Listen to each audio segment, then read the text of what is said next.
Viral, tak mau ganggu pengguna jalan, pemilik hajatan di Boyolali buat underpass. Tengah beredar sebuah unggahan yang menampilkan tenda hajatan di wilayah Boyolali, Jawa Tengah. Tampak, sang penyelenggara hajatan membuat jalur khusus agar pengguna jalan tidak terhalang akibat acara yang mereka langsungkan. Diketahui, video tersebut viral usai diunggah dalam akun TikTok @litupnol9, Jumat tanggal 14 Juni tahun 2024.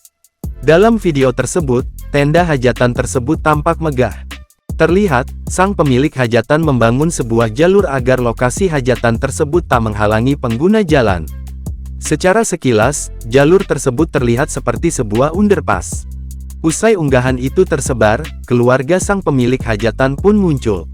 Melalui akun TikToknya @kakang_abdul_st, ia mengonfirmasi bahwa acara tersebut akan diadakan pada Senin tanggal 17 Juni tahun 2024 pada jam 11 siang.